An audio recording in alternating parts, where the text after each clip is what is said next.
Hello, everyone. Welcome to day 7. And today we're going to discuss how to generate ideas for growth marketing. So, Swati, yesterday we discussed the research, how to do the research. And I think part of the ideation also we did a Yeah. lot of research. So that shows how research actually feeds into ideation very naturally. It's not that we have to force ourselves to do ideation after research. And if Mhm. you've done your research well, you basically already have ideas, right? But typically, what I do is if I'm doing my research, I'm getting the ideas. But if I run out of ideas, I use 2 different frameworks to create new ideas, and I use a lot of frameworks. So I'm going to share all the frameworks in this course. But the 3 C's framework is the one that I use to get new ideas. And then the 3 P's framework is the one that I use to know what to do with those ideas. Okay, so the 3 C's are channels, competitors, and communities. So if you look Mhm. at growth marketing, typically what you're doing with research is you're trying to find what are the channels that people hang out on. Because once you Yeah. know where they hang out on, you can get ideas to generate growth experiments. You're also looking at what your competitors are doing, like we clearly saw in the examples with SEO, SEMrush, SimilarWeb. Once you see what they are doing, how they are driving traffic, if you look at their ad libraries, if you look at their social media profiles, if you look at their search rankings, then you can replicate Yeah. that, right? And you can add your own creativity and make it slightly better than how they're doing it.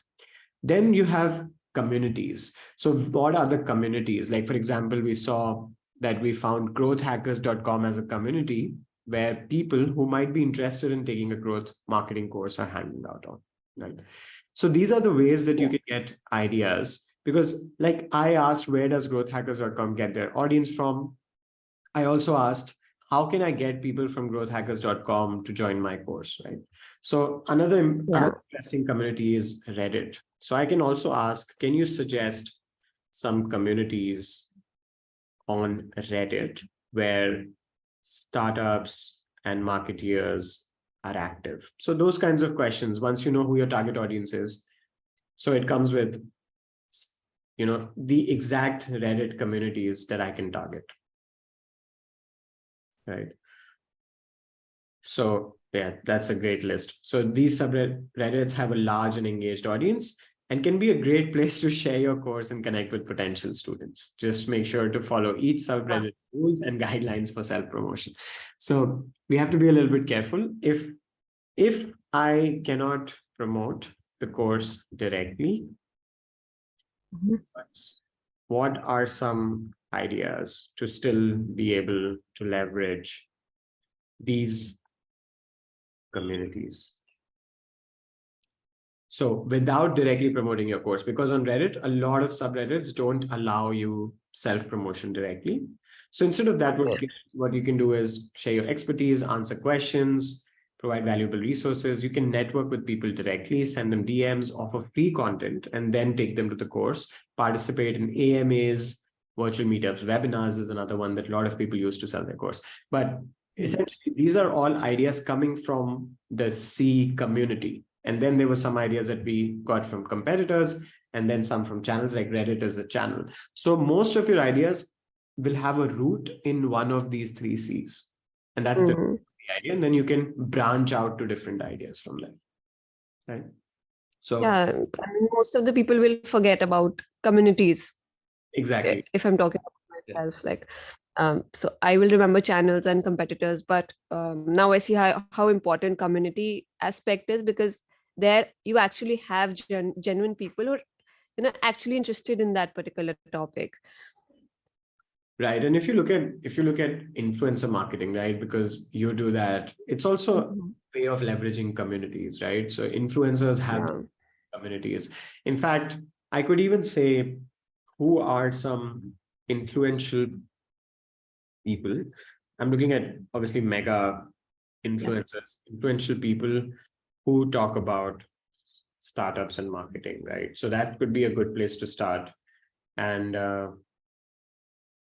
so now we get some names: Neil Patel, Gary Vee, Seth. We all know these people, but basically the point is that now we can analyze their social media, find their followers, look at their people who are tweeting to them on Twitter, engage with those people. Like there's so many new ideas that we can generate from here on, right? Yeah.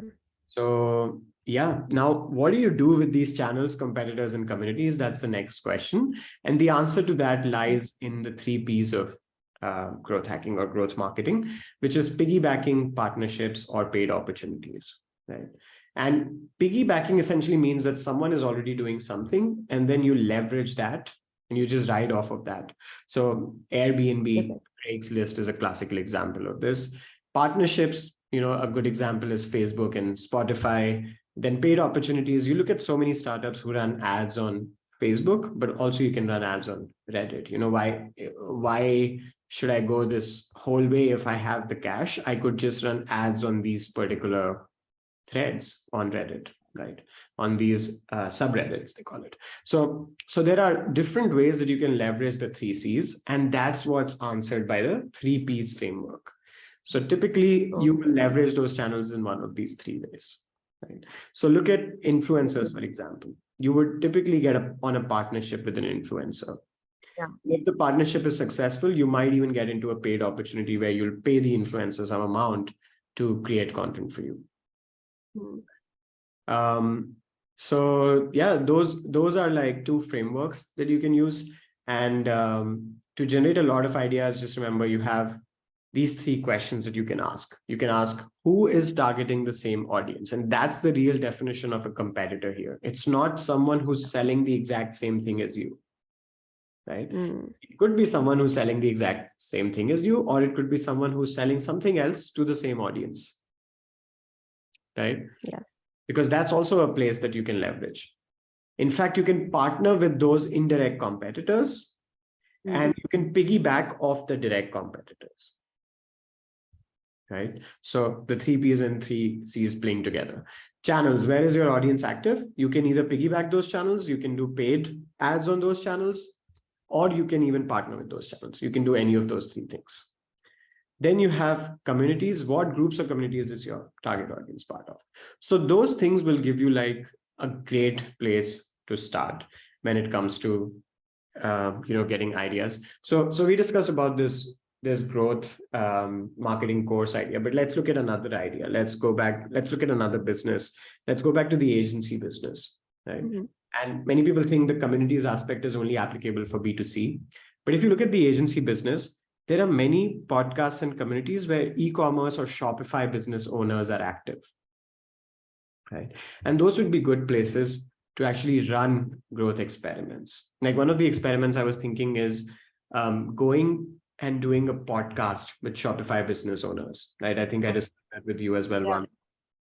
So if we run a podcast where we invite Shopify business owners, it's very easy for us to get them basically talking to us, which is what B2B outreach is all about, and then telling them about our services, right? So it acts as a pitch, but they get to be on a podcast, right? So there are many. Yeah, I mean, they get that they get that power to be, on board on a podcast, but indirectly we're using it as a pitch to them. Yeah. Yep.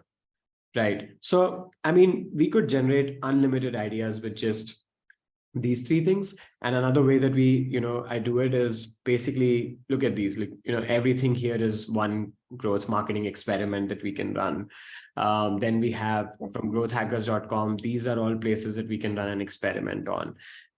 The other thing that we can do is we can ask ChatGPT, what are the platforms where my audience is most active on, and then basically pick one of these platforms and then start creating workflow on that platform. So let's say you create a workflow on LinkedIn.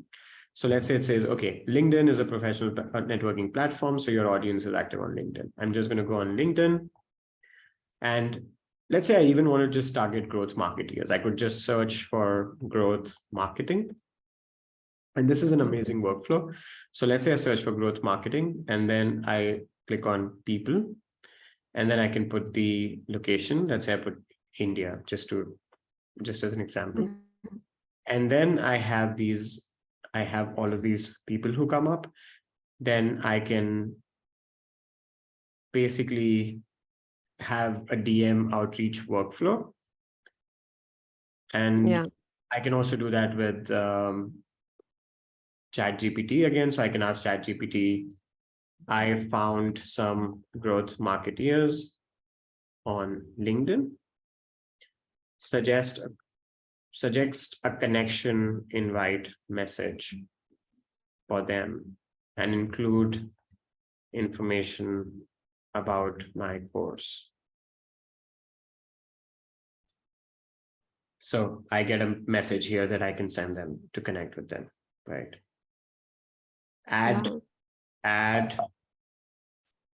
a link to my course, which is, for now, let's just put growthgrad.com, like the main website.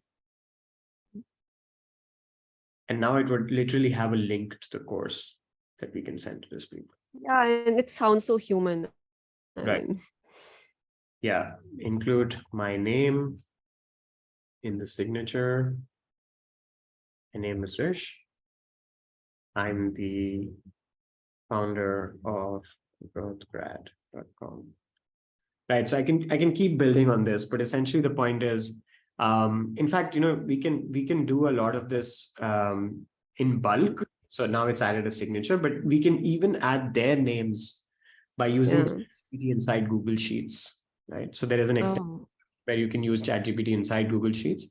Now, this is a great workflow, and we can test and see if this works.